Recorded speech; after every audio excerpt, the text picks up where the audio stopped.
Hey, good morning. I found something special this week. Now you're saying, hey, money? Are you giving me money? No, I'm way too cheap for that. But have you ever had a record album where you open it up and you find something special and there's something you didn't expect, but there it is? It's like, money. You ever found that? Well, I had that this week. I opened this album and I couldn't believe what I pulled out, but yes sirree, I found $1 billion. Mwah! Mwah! Yes! Which is the theme of this week's t-shirt. Mwah! Yes, me and Dr. Evil. Can you believe that? $1 billion I found in that record album. So, I brought this down to the record store and tried to cash it in. Can you believe it? He said he didn't have change for the darn thing. So, I took it to the bank. Supposedly, this is no good. So, I guess Alice Cooper gave me, gee whiz, gave me something that just wasn't worth anything. But there you go, a $1 billion bill. Found it in the album $1 Billion Babies, which is kind of a beat up copy, but it had $1 billion in it. And considering this cost me $5, I still came out $999,995 ahead. So as soon as I can find someone that's going to cash my $1 billion, I'm going to be ahead. So very exciting week for me. You can't go wrong on there. All right. I was off. No, I wasn't off, but I worked at home this week. 4th of July in the middle of the week made it really hard to travel. Don't want to fly out one day, come back, fly out another day. So I worked at home in my office, which allowed me to get through a lot of music. This music isn't from one week. It's been accumulating and accumulating. It's just I've been trying to listen to it because I don't want to show it until I listen to it to tell you what I think about it, right? Right. So I got through a lot. So let's go through so this doesn't take forever. All right. This everyone's seen, everyone's talked a lot about it. It came from Third Man Records. They did that repressing of Trout Mask Replica. Really nice album. There's a fish-sized mask in there. I actually haven't opened it yet, primarily just because I own an original copy of it, and I own that original copy because I'd read about it saying this was a very important album to have. It was an essential type album. And I listened to it, and I've just never really understood it. And there's been a lot of talk actually on the vinyl community about this, and I've told people my issues with it. And just because I don't get it doesn't mean it's a bad album. It just means I don't get it. And I'm going to phrase that in with like a book. Okay, this is James Joyce's Ulysses. I've tried to read this like 2 to 3 times. And I just don't get it. I mean, I just started reading it, and I got to put it down. I never put down a book. I got up to page 157. I had to quit. I didn't get it. It doesn't mean it's not a classic. It doesn't mean it's not a great book. It just means that I don't get it. But, it's a big book too. And, how about that? That's my mom's handball recipe. Wow. My mom's a terrible cook, but she makes great handballs, and there's the recipe for that. Look at that. I put it in James Joyce's book. I would never have found that in a million years if it wasn't for the Trout Mask Replica making me compare it to James Joyce. But like Trout Mask Replica, I like James Joyce. They are great for what they did. And the problem with Trout Mask Replica, and I put a video out yesterday about it, is it's like it's 7 different time signatures.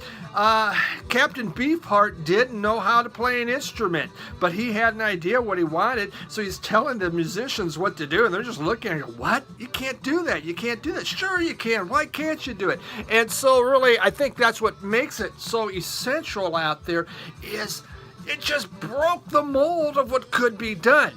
And once I can figure that part out, I should be good to go. There are easier to listen to Trout Mask Replica. To Captain Beefheart albums. There's easier ones to listen to than that one. I just have to find it.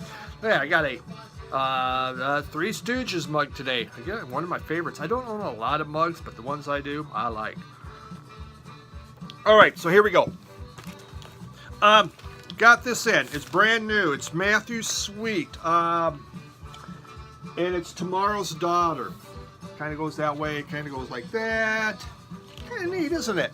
Reminds me of those big eye pictures without the big eyes on there. This was really nice. It really great harmonies on here. If you like Matthew Sweet and you've always appreciated his harmonies and you like his guitar work, really you would enjoy this one. I thought it was one of his better of his newer releases that he's had since the 90s. Well worth pickup. Is really inexpensive on Amazon, like 12 bucks or something like that. I bought that.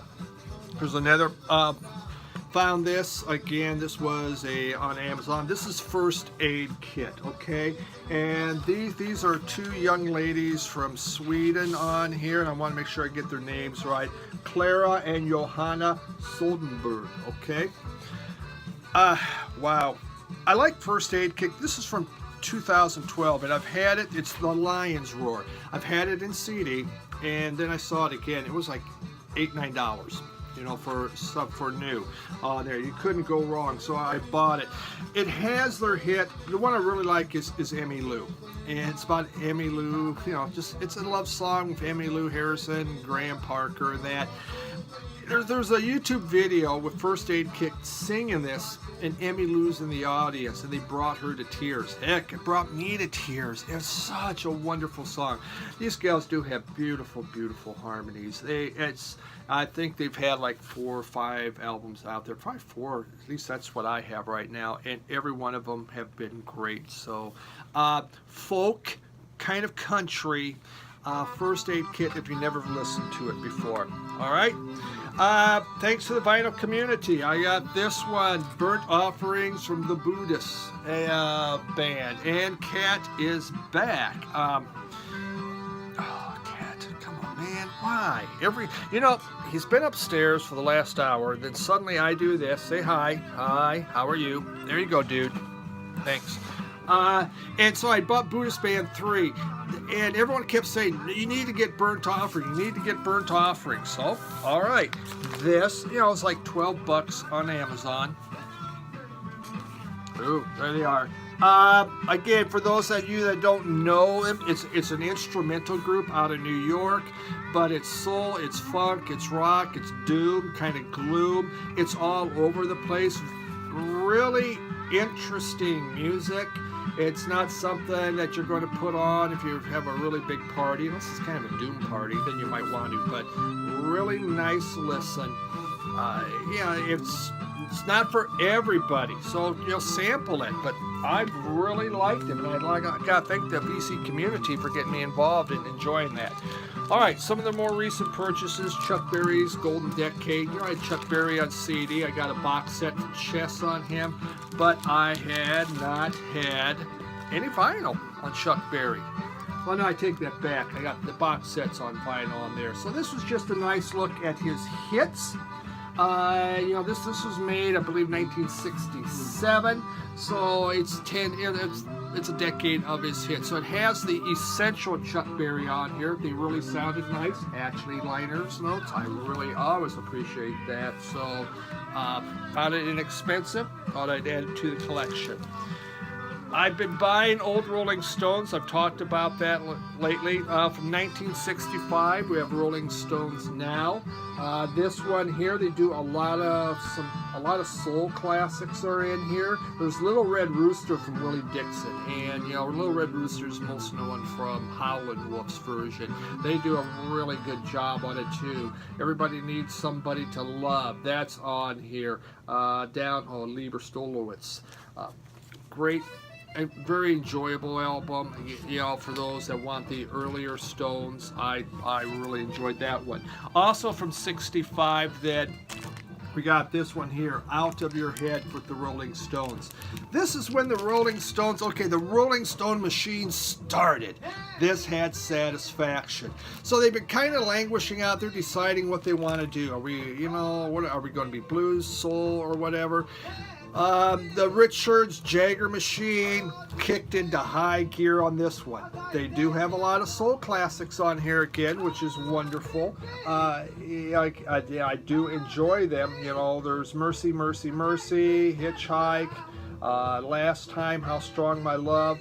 A lot of, you know, there's less originals and more covers, but it did have Satisfaction, and that really, of course, everything exploded from there. So Out of My Head, I was really happy to have that. So both of those albums I didn't even have in CD.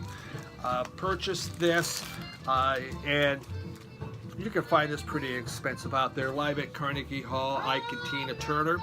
When it comes to Ike and Tina Turner, to me, if you're going to listen to them, you want to listen to them live. This thing really, hey, look at that. It just keeps going and going and going. And when you got a cat on your lap, it's not easy to do. These guys were the quintessential live band. That's where their power was, and you know, especially with Tina's performances. And they have, you know, their classic stuff. Actually, it's mostly covers on here, but they do such a great job with covers. They make it their own, make it very exciting. Picked up this one here. This is from the Guess Who, American Woman. All right, this is 1970. Interesting about Guess Who, you know, huge in Canada. Okay, they were giant in Canada. In America, this is the one that got them started, is American Woman. You know, American Woman, stay away from me. What's interesting, the American Woman, which became a huge hit in America, is actually an anti-America song. But you know, I guess we just didn't get it. The riff. It was Randy Bachman's riff on there. Bum bum bum bum bum bum bum. Ooh, I mean, that was just. I mean, that's why you buy this album. It has American Woman on there. You know, the Guess Who actually started as the Expressions back in the mid 60s. But I believe their label was Specialty. Someone can correct me. And they put out this album, again, they're called Expressions, but the company thought, hey, let's title it Guess Who, so people will wonder, hey, who is this group? Is it a bigger group or whatever? So they put Guess Who on this Expressions album. Well, guess what? Everybody thought the name of the band was Guess Who, so they changed their name to Guess Who, because that's what the record company was trying to be cute and wound up making them change the names. But it has American Woman. It's an okay album, really, because they tried to go into prog rock.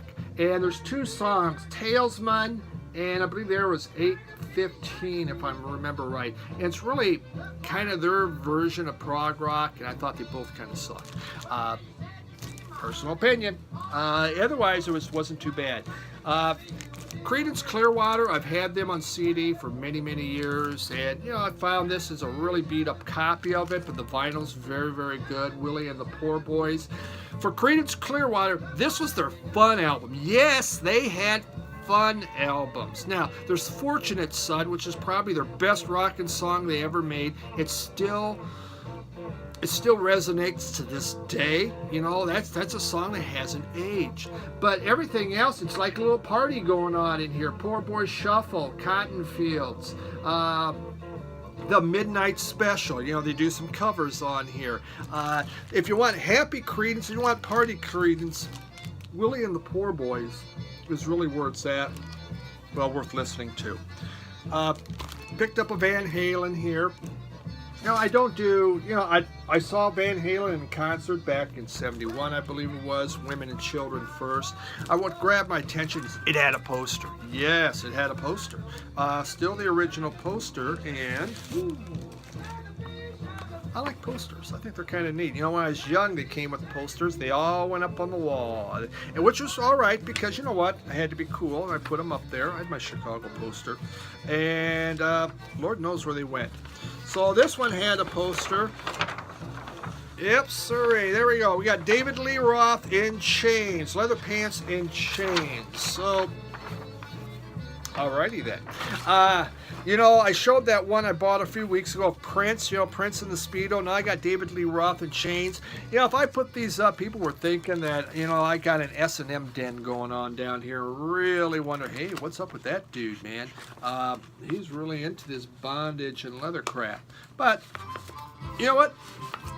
That's the way it is. good album. It's a very good Van Halen if you like the David Lee Roth era, which I do. This was a cool purchase here. Evil from Sonic Youth, all right? Sonic Youth is not a band you generally have songs that are in your head that you're singing to. Well, kind of some of the later, middle stuff it was. But these guys are really experimental, very avant-garde, shall we say. Evil was their first album that really was more accessible, that had songs that just weren't a lot of noise, that made sense. And it really started this period where they came up, they did this, they did Sisters, they did Daydream Nation, and then came Goo.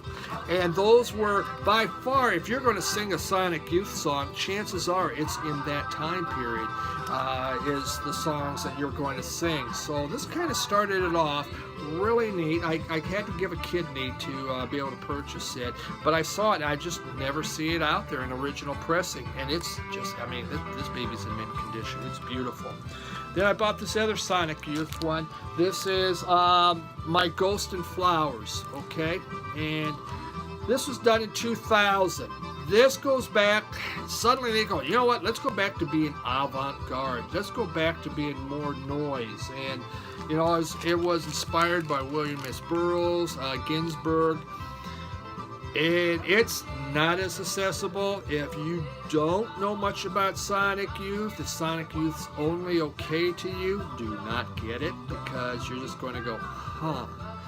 Unless you really like weird stuff. It was all right. I have a lot of Sonic Youth, so I kind of come to expect it. But you can't dance to it, and you're really not going to sit there walking around the street humming songs from this one, all right? It's more of a listen, and there it is. Stevie Ray Vaughan, about Soul to Soul. I got into his party late in the game when In Step came out. That was my first Stevie Ray Vaughan, really, that I listened to him, and I absolutely loved it. So I bought everything on CD. I got some bootlegs on CD. I got a lot of Stevie Ray Vaughan CD, but I don't see it in vinyl. So there it was. It's a pretty beat-up copy, but the vinyl's excellent shape, Soul to Soul. Everyone knows about Stevie Ray Vaughan. If you love guitar, this is the guy to go. Texas Blues. This I found from the Sex Pistols here. It has a very long title. We have Come For Your Children, Wanted, the Goodman tapes. All right, after the original Sex Pistols album, they broke up.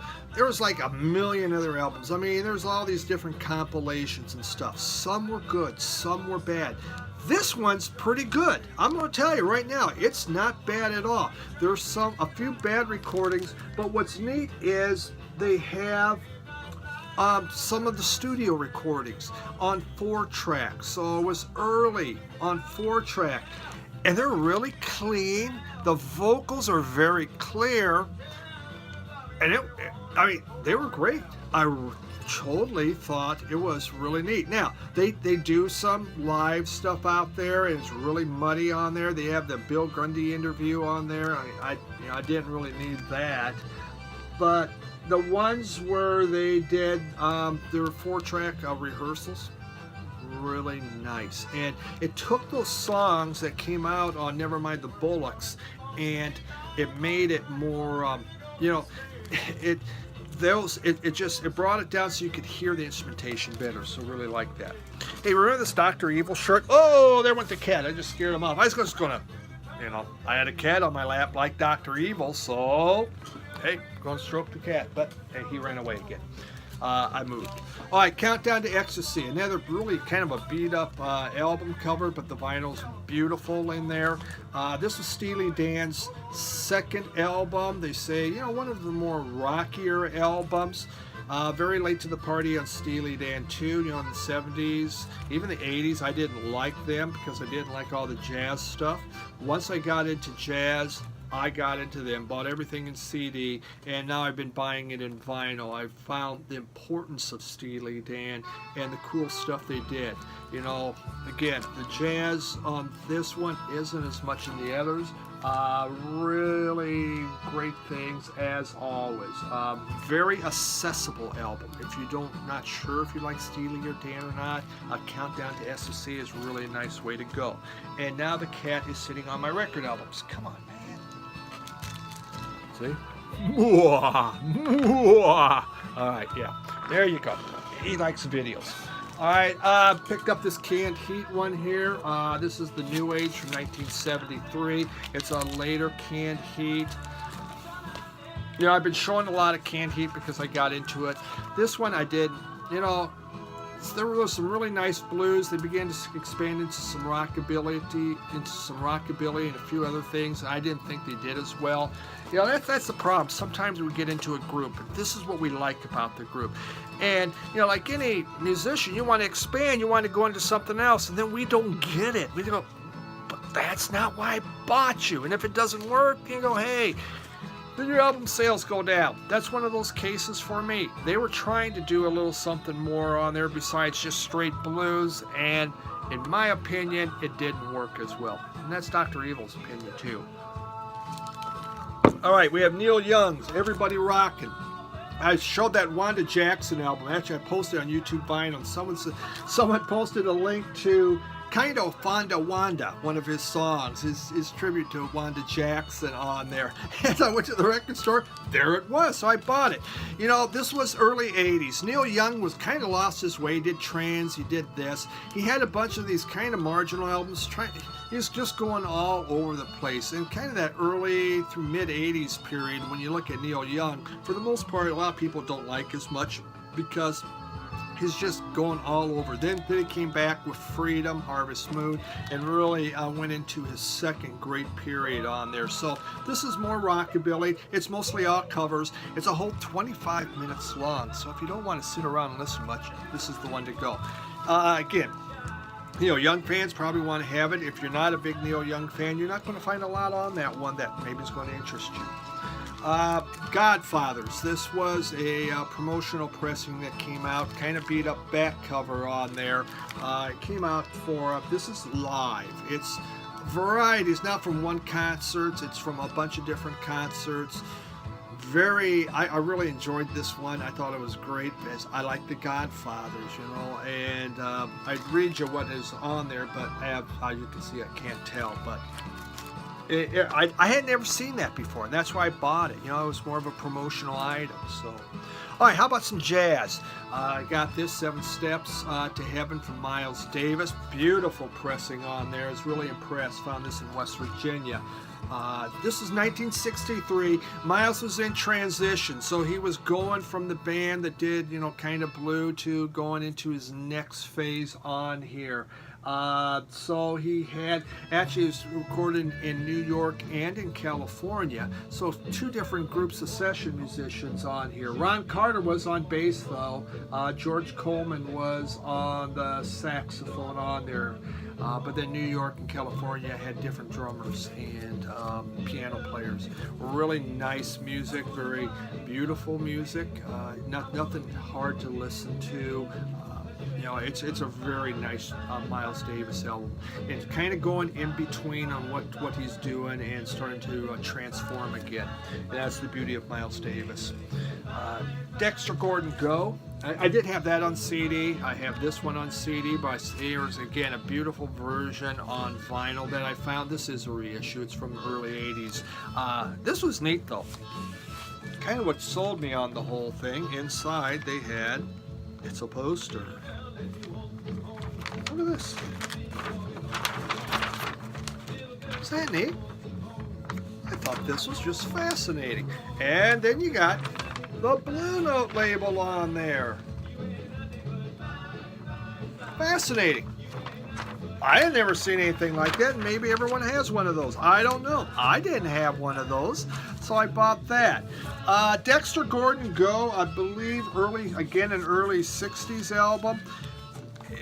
For those that aren't heavy into jazz, this is easy to digest, easy to listen to. Nothing weird, nothing avant-garde on here. Just some really nice, kind of more of a bebop type jazz. Super nice, a very good listen. You can kind of sit back, relax, and enjoy it. So well worth it. My God, time's going by fast on this. All right, this is from 1967. Art Blakey and Thelonious Monk. They did this together. Art Blakey and Thelonious Monk were friends in the 40s. They played together with Dizzy Gillespie. So these guys remained friends, and they did this album together. Art Blakey did it. Thelonious Monk. Those two, they understood each other. So Blakey's drumming and worked well with Thelonious Monk. 1957, again, good bop, really nice listen. Sonny Rollins. This is a classic Sonny Rollins, way out west, and doesn't he look like a bad man? Look at that. In his, I mean, this one and the other one I bought off Amazon. You can get them for about $11, $12. They have these classic albums on here. Really, again, this is an essential Sonny Rollins. This is when he was at his peak, kind of the #1 sax player, and then along came Coleman and took him over on that. But 1957, his peak. Here's the Thelonious Monk I got. Again, 1957, and the name of it, Monk's Music. So about 1955, Monk came back. He was having a hard time kind of drifting around. It was interesting. Some people thought he was crazy, especially through the 40s and early 50s of the music he was doing. It was so different, so strange, so out there. They thought, man, this guy's nuts. He was also a real introvert, so he wasn't talking. And he had a habit of wearing funny hats. Yeah, he liked funny hats. So people really thought this man was strange. But around 55, he began playing again. This is one he played with. You know, the other one was from 57, Art Blakey and Thelonious Monk. This is also from 57. But this is now Thelonious Monk's he has Art Blakey on this one. Interesting, he has 3 sax players on here. 3. Again, this is a jazz classic, super easy to listen to, really good example of some bebop. I'm getting almost done here. We have this one, Alphonse Mozoon. Wow, I can't pronounce that. I apologize. This came around, I think, 1981. Some jazz on there. I bought it because Herbie Hancock's on here, Freddie Hubbard's on here, and that attracted me to it. What I found was kind of jazz fusion, but to me it was more disco-y. I mean, you could put this on in a club and play it, and people would go out and dance, and quite frankly, I wasn't a fan of it. Real briefly, everyone's seen this one. It's the new John Coltrane, those lost tapes. This is the 2-album set. It was just fantastic. Really enjoyed it. It's kind of interesting how the master tapes were lost, but they found just kind of like a reel-to-reel, you know, just a 1/4-inch tape. There it was. So, you know, some complain about sound quality. Doesn't matter. It was on a 1/4-inch tape.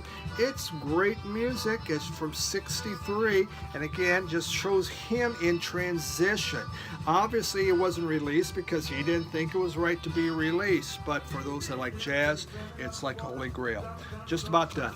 Flats and Scruggs, this was the first album. I bought this in the Foggy Mountain Boys. It does have Foggy Mountain Special on there. Banjo and guitar. It can only be happy music. So 1960 Flats and Scruggs. Really, really interesting album. Memphis. Memphis and the Deltas, 1950. Blues, just a bunch of different blues. Great liner notes. This came out in the 60s on here. It's just a variety of different blues people. There is an Elmer James, so Find My Baby. So that was the one that I really knew. Then a lot of them, there's James Cotton's on here. Babyface Turner, Forest City, Harmonica Frank, Houston Boynes. Neat. It's more acoustic. It's not Chicago blues. This is Southern blues. This is Delta blues. So love the album cover on there too. 2 more albums we got here. From World Music, Drums of Trinidad. This was from 1957. 6 Caribbean drummers sitting around in a circle playing their music. Very hypnotic. If you like North African music, you know, think back to the Rolling Stones when they went down there to Morocco and they recorded stuff. This is, you know, similar. It's just great beat, great drumming on here.